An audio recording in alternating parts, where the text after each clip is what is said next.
जय जगन्नाथ। भारत की और विश्व की सभी सनातन धर्मी भक्त लोगों को मेरा सादर प्रणाम। पिछले एपिसोड में हमने विचार रखा था, जो मालिका की वाणी है, जो महापुरुष अच्युतानंद ने अपना भविष्य ग्रंथ में लिखे हैं, उसको आपको बताया। जमीन से 1,00,000 फीट तक समुद्र का ऊंचाई बढ़ेगा और उत्तर मेरु 90% तक पिघल जाएगा। तो इसमें क्या होगा ना, धरती बहुत European country, African country, Australia जैसा महादेश, एशिया की कई महादेश और उत्तर अमेरिका और दक्षिण अफ्रीका जल समाधि में लीन होंगे।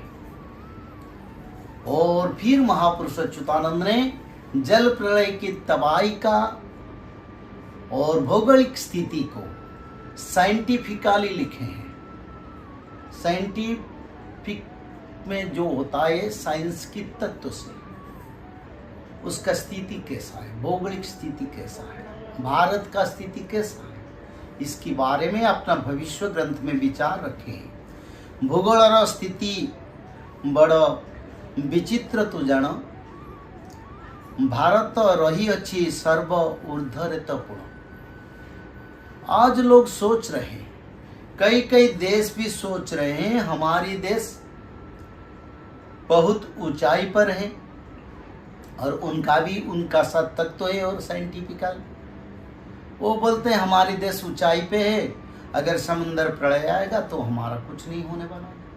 और हमारे देश में कई जो उच्च स्थान है, जो हिमालयन रेंज है, जो आल्प्स रेंज है, जो रॉकी रेंज है, बड़े बड़े पर्वत श्रेणियां हैं, उस अंचल के लोग भी सोचते हैं वो तो ऊंचाई में है, तो समुद्र प्रलय का कोई प्रभाव नहीं पड़ेगा। पर असली में महापुरुष अच्युतानंद ने एक स्वतंत्र भाषा से और पवित्रता के माध्यम से ये प्रमाण किए हैं, जो भौगोलिक स्थिति, जो विश्व का ज्योग्राफिकल सिचुएशन है, उसमें भारत सभी देश से भारत ऊंचे स्थान पर है। भारत भूस्वर्गे पुरुषोत्तमे दारु रूपी जगन्नाथ भक्तानां अभयप्रद। भारत भूस्वर्ग यानी सारा पृथ्वी अगर एक ब्रह्मांड होता है, उसके ऊपर जो स्वर्ग का स्थान है वो भारत है। और मालिका में उसका वर्णन किया गया, देवताओं का भूमि है, जहाँ हर युग में भगवान अवतार लेते हैं, धर्म संस्थापना करते हैं, धरती को सुरक्षा करते हैं, फिर भगवान वैकुंठ को चल जाते हैं। तो वही है जो भारत पर हम लोग भाग्यशाली जन्म हुए हैं।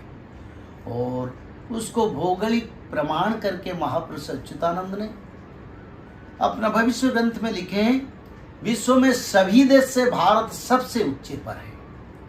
अगर जल का प्रलय और जल का समाधि 90% देश में होगा, तो भारत में मात्र 30% तक जल प्रलय का प्रभाव रहेगा, ज्यादा नहीं रहेगा। कुछ तो प्रभाव रहेगा। भारत में तो कुछ लोग भी जीव हत्या करते हैं, पाप करते हैं, अन्याय अनिति करते हैं, लोगों को लूटते हैं, पाप कर्म करते हैं, भ्रूण हत्या करते हैं, पिता माता का हत्या भी करते हैं, गौ माता की भी हत्या करते हैं और संसार के लिए दुख का कारण बने हैं। उनका भी तो इलाज जरूरी है ना। उन लोगों का अगर रहेंगे, उन लोगों रहने से तो धर्म का स्थापन नहीं हो पाएगा। तो भारत में भी सफाई होगा। इसका मतलब ये नहीं जल प्रलय में आंशिक प्रलय होगा, आंशिक प्रभाव पड़ेगा, फिर पंचभूत का प्रलय, युद्ध, प्रकोप, महामारी, प्राकृतिक सांप्रदायिक हिंसा में भारत में भी पापियों का विनाश रहेगा। जो सुधर्मा संघ में रहेंगे, जो मालिका को धारा को अनुसरण करेंगे, उनको भगवान चक्रधारी उद्धार करेंगे, किसी तरह उनका सुरक्षा देंगे। काल चक्र रही शून्य गुरुतिव देश मानो नासो जीव, सुकर्म कुकर्म विचारी परिले पाद पद में स्थान पाई। एक बार मैंने पहले पिछले एपिसोड में बताया था, काल चक्र का संहार, प्रभु का महाकाल चक्र संहार ब्रह्मांड में घूम घूम के करेगा, कहीं नहीं छोड़ेगा पापियों को। किसी देश में, किसी स्थान पर, कहीं समुद्र के नीचे, कहीं आसमान के ऊपर, कहीं भी रहेंगे। चाहे बंकर के नीचे, चाहे महल के नीचे, कहीं भी रहेंगे, सुरक्षा तो नहीं रहेगा। क्योंकि भगवान जब चाहते हैं ना तो दुनिया की कोई ताकत उनको रख नहीं पाएगी। पर भक्त अगर भजन करता है तो प्रभु सुरक्षा भी देते हैं। वहीं पर जितना प्रभावशाली पापी असुर हो, क्षमताशाली देश हो, वो भी संहार प्रभु के माध्यम में हो जाता है। तो भक्त को एक तरफ से सुरक्षा देते हैं, पापियों को विनाश करते हैं। भौगोलिक स्थिति के बारे में महापुरुष अच्युतानंद ने अपना भविष्य मालिका में वर्णन किए हैं। भारत की स्थिति विश्व में सबसे ऊंचे है और भारत स्वर्ग जैसा है। और समय आएगा जब सारा विश्व में जल प्रलय होगा, भारत का सुरक्षा प्रभु करेंगे और भारत को जल प्रलय का प्रभाव आंशिक रहेगा। तो ऐसे समय आ रहा है अगले समय में। कुछ लोग पूछते हैं कब होगा। महापुरुष अच्युतानंद ने भविष्य मालिका में ये लिखे हैं। फिर एक बार इसमें उन्होंने लिखे हैं, जे मैं जो मालिका लिख रहा हूं ये तो जरूर होगा, ये तो नियति का विधान है, उसको कोई नहीं रोक पाएगा। पर जब भगवान कल्कि का धरावतरण होगा, वो अपनी इच्छा से समय को परिवर्तन करवा सकते हैं, कर भी सकते हैं।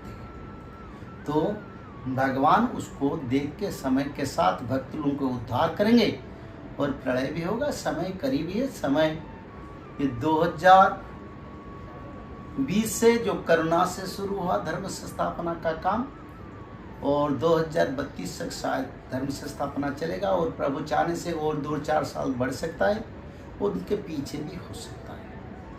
समय को ना समझ के और समय को जानने के लिए मत सोच के धर्म को है। धर्म आपको सुरक्षा दे सकता है। किसी भी वक्त किसी का समस्या आ सकता है, क्योंकि ऐसा समय चल रहा है। इसी समय में सबसे बड़ा शक्ति हमारा के लिए धर्म है। आज तो समय हो गया, फिर अगले एपिसोड में इसका विचार रखेंगे। तब तक जय जगन्नाथ।